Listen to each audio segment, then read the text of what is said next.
welcome back to YouTube. Today's episode is a highly requested video which I am really excited to dive into and just have a chat with you about, which is how I became an events coach. My journey to becoming an events coach, like what that has looked like, how I have built my career from more than full, very full time working in events as an event manager to what I do now, which is being the industry's leading business and mindset coach and working with the most phenomenal events industry leaders to help them scale their personal brands, their businesses, and scale it through a life first lens.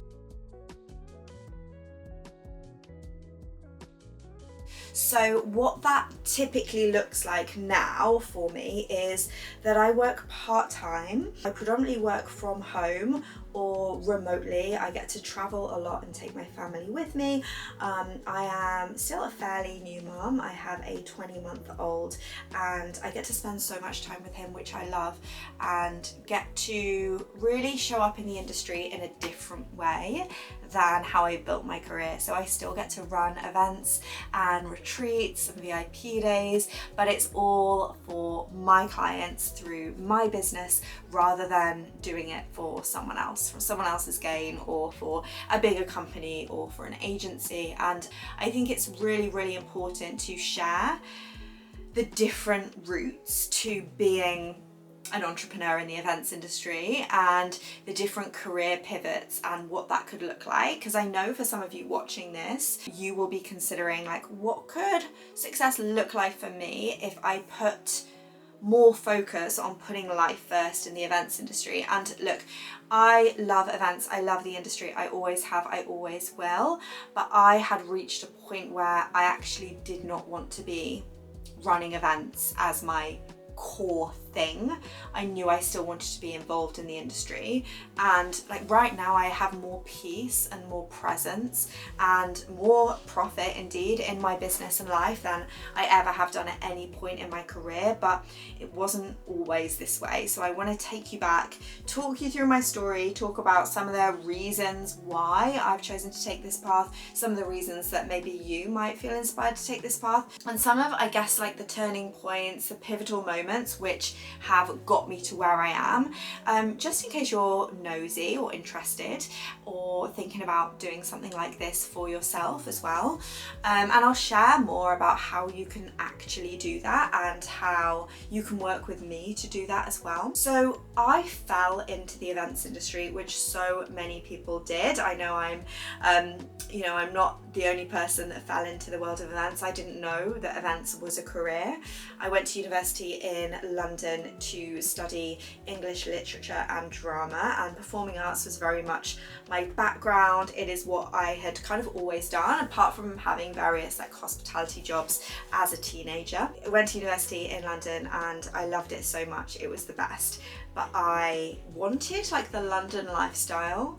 So did my housemates, who are still my best friends now. We wanted the London lifestyle, but we were on a student budget. So I had to get a job, and the job that I got to kind of get me through university and to get some more work experience was working for an events staffing agency. Literally when I started, I was like waitressing, doing bar work. I actually ended up moving up the ranks in that company and floor managing, and then going on to help them recruit and train teams, and it was really cool. But what it did get me was an insight into like the biggest and best events in London. And I remember my first ever shift was a 20-hour shift at Old Billingsgate Market. I was in it and I was like, wow, like this is the thing, I love this. And I was seeing like everything come together, and from that moment I was like, I'm in it, I'm in events, I love that. And then, you know, that went on, I graduated, I did various different things. Those of you that know like my personal background will know that I spent a lot of time in America then, I still do now.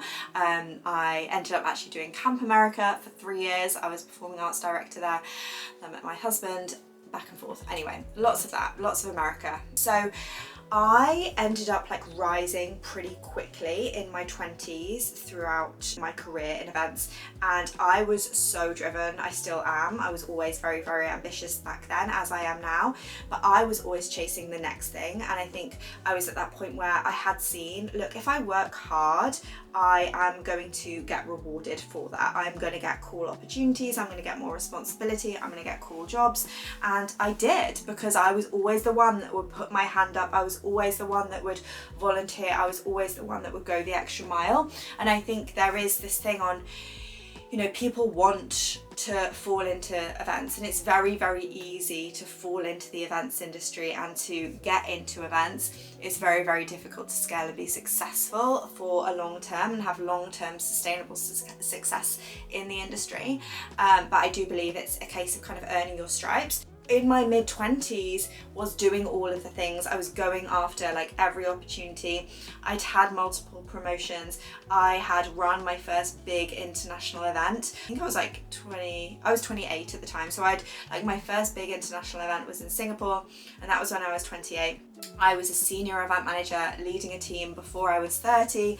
Like, I was scaling pretty quickly, but with that came hustle culture on me. The hustle was all on me. At that point, I was in a very, very supportive work environment. I had the best boss in the world, who had two really, really great bosses at that stage in my like late 20s, early 30s, and they both taught me what success gets to look like. They were both parents as well, which I think was really helpful to me now. I didn't know it at the time, but I really loved the fact that I got told like, oh, you can go for it, Juliet, you can go for it. And you know, sometimes people would roll their eyes at the kind of ambition that I had and thought, well, why does she want to do all these things? Like, why does she not want to just go at a normal pace? But anyway, that was me hustling, and I hustled really, really hard. And what had actually happened in my late 20s was that I hit burnout. I didn't know that burnout was a thing, and I had learned about depression, I had learned about anxiety. I've been very, very lucky to not experience either of those things, but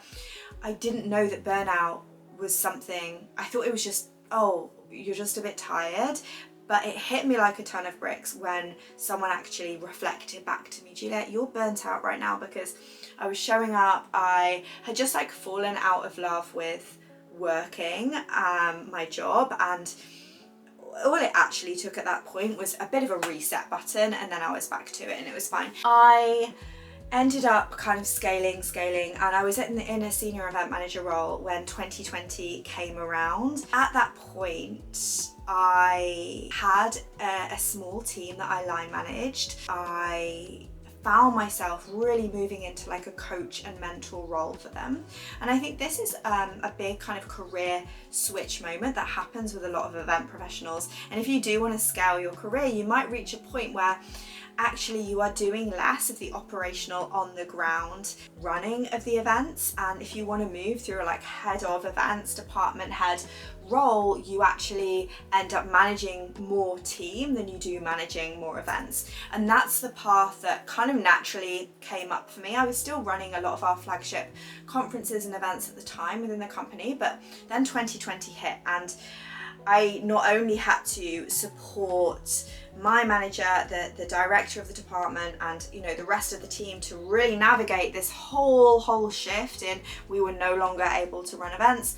You know, our business was built upon international events. We were so lucky at the time that we actually live streamed all of our conferences anyway, so our kind of pivot to virtual was fucking hard, but it was more straightforward than maybe some other companies. So I worked all the way through the pandemic, but it was such a strange time in that I realized, hang on a minute, like my team need me a lot more. So I was coaching people through this transition and through their own leadership development and everything else. And I was doing so much coaching unknowingly, I guess. And at the same time, the kind of parallel story arc that was running through my career journey was the fact that I was just achieving all of my goals because I was so ambitious, and I learned goal setting, and I taught myself goal setting, and I set these amazing goals. I You know, I remember I flew to Los Angeles by myself for a weekend to attend an event, a personal development event that I'd always wanted to go to. And I was, you know, I was getting the promotions, I was getting the pay rises,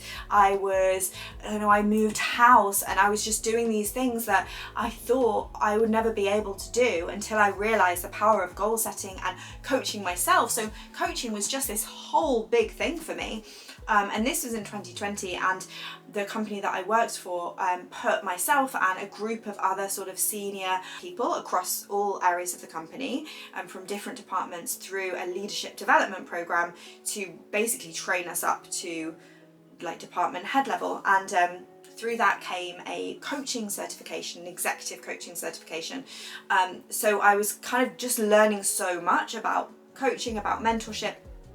And then when 2020 and the pandemic came along and hit, I was so confident that everything was going to be okay, but I also didn't want to rest on my laurels. I didn't want to assume that everything was going to be okay. And my husband, at the time, not my husband, he's still my husband now. At the time, my husband was a restaurant manager. His job was pretty much gone right away. So we had one of us furloughed, one of us was working like crazy, but with no kind of promise that this was going to stick around for the long term. And I said to myself, I need to have a plan B. And then when we look at that like similar story arc with all the goal setting, people were always saying to me like, how have you done that? How have you achieved that goal? Like, what is it about personal development? Like, can you tell me more? Can you teach me? So I realized like I have this thing that people want, and that's my plan B. Little did I know that my plan B was actually meant to be my plan A all along. So I started a side hustle in the pandemic, coaching other event pros to achieve their goals. I started a membership. It literally blew up overnight. I kept it super, super low ticket. I built a really, really rock solid community, some of whom are still my clients to this day and have made like industry friendships and connections for life. I coach them to achieve their goals, and I coach them to, you know, work on their mindset and their growth mindset and achieve new things at a time when we really, really needed that. And that grew and it developed into one-to-one coaching. And then I became fully booked for my one-to-one coaching, and I was like, wow, I've got this full-time job, which I love. I am now like fully booked for one-to-one. I'd structured my coaching practice around my full-time job very strategically and very well, that it didn't affect my full-time job. That was something that, you know, out of integrity to a job that I loved and a career that I thought I would never leave, I always wanted to work around it. So I'd set things up so that, you know, I was coaching like one day a week after work in the evening, and then I did some Saturday morning coaching slots as well. And that sort of evolved and evolved. I started my mastermind, and at the time, and still to this day, I work with amazing coaches. I've always invested in myself. I do believe that if you want to be successful, you need to get around people who are further along than you, who can teach you things that you might not actually know yet. And through investing in the business's best coaches, I learned so much that I quantum leaped. So in that year, I remember I hit 6 figures in my coaching business, in pounds, not dollars. I'm not one of those people that uses dollars just because it sounds like more. I hit 6 figures in pounds before I had even done a year of coaching. So 11 months into coaching, I was 6 figures in. I felt like, wow, this could be a real thing. And then I made the decision to go down to 4 days a week in my job. I just learned in that process, like, I got to work with the most phenomenal, and still do, phenomenal event pros, helping them achieve their goals. And it was so important and so exciting to me that I got to do this. And I just wanted that ripple effect to go on. And I was able to be really, really intentional about how I was building. But I noticed that I would fall back into that tendency of hustle culture. And that's something that it began to not sit right with me anymore. And obviously at that time, you know, I wasn't a mother. I wasn't even thinking about that being in my trajectory. I just wasn't really sure. And I knew that I was ambitious, and I knew that I was always, you know, chasing enough. So honestly, at that point, I was flying. I was doing really, really well, and things were feeling really, really good. And on paper, I was killing it. but I didn't know what enough meant, right? I confused ambition with the chase, with that I have to keep going after more.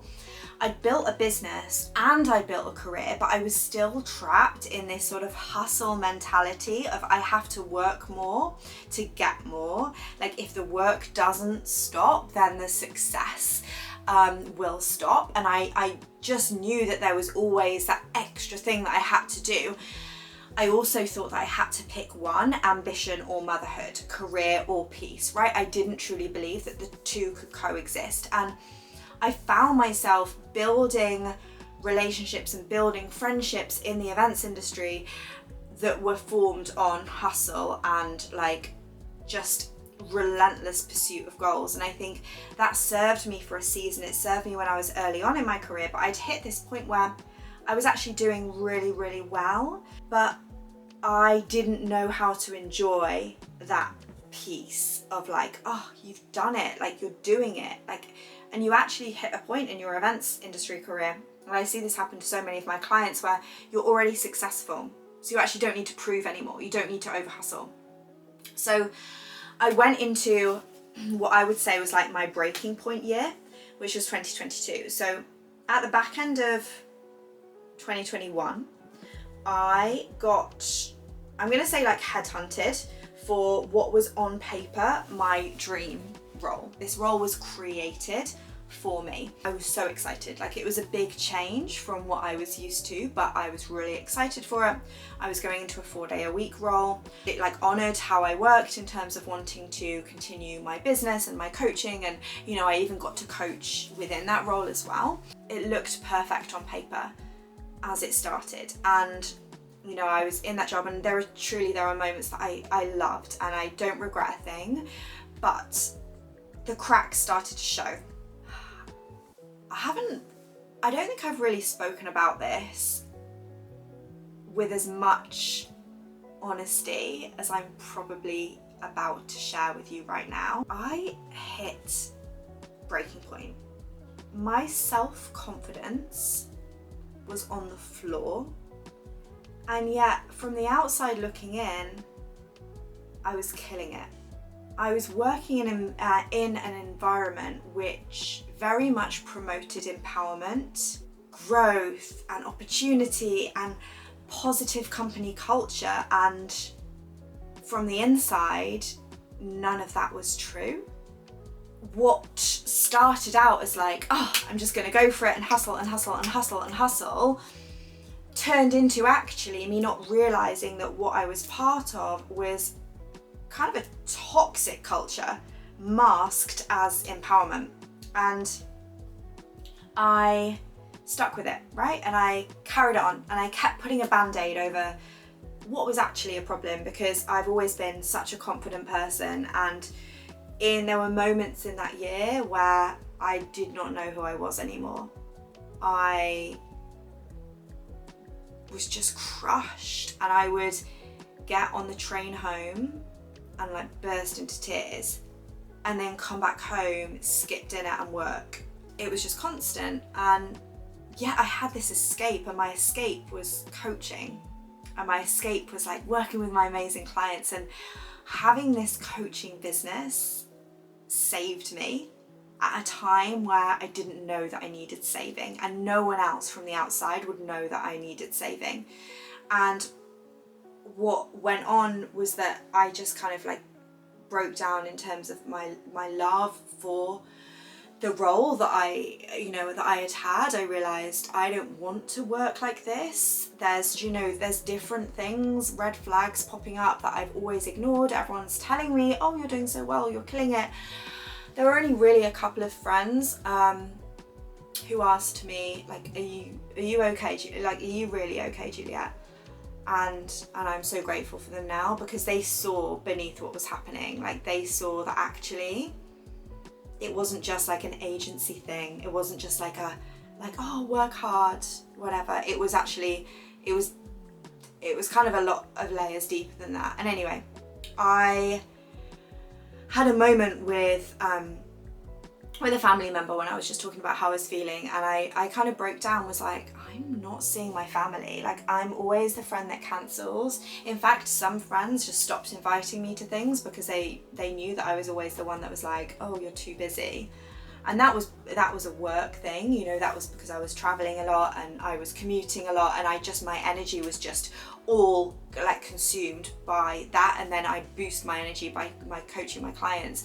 But my health was suffering, and my relationships were suffering, and you know, it just hit me, and I was like, no, I just don't want to do this anymore. And that was my turning point, and I just realised, do you know what, life's too fucking short to be doing something that you don't love. Life is too short to have a lack of confidence when I know that I have so much to offer our industry, and I love the coaching, and my coaching was really growing, continued to grow, and I was getting so many inquiries, and I was building, and I was scaling, and it was all great, and it was all very well organised around my other commitments. But I had never thought that coaching could be my full-time thing until I needed it so dearly and so desperately. And I wrote my resignation letter, like this weight just lifted when I handed it in.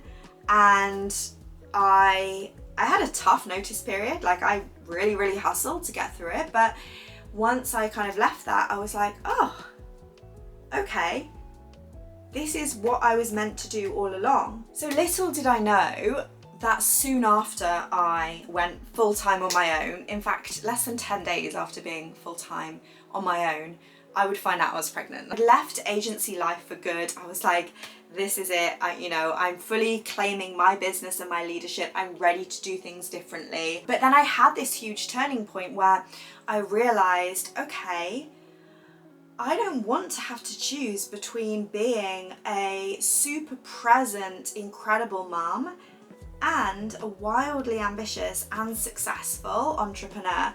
What if there is this way that I can redefine success in the events industry? And so when I found out I was pregnant, which actually was at Heathrow Airport on my way to a business retreat to work on my business, I had all these big goals, right?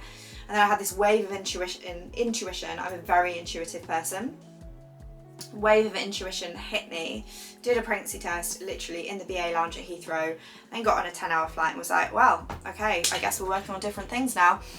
And I rebuilt my business. I restructured my business for peace and for presence and for profit, but for things to look differently for me and for things to look differently for the people that I get to coach.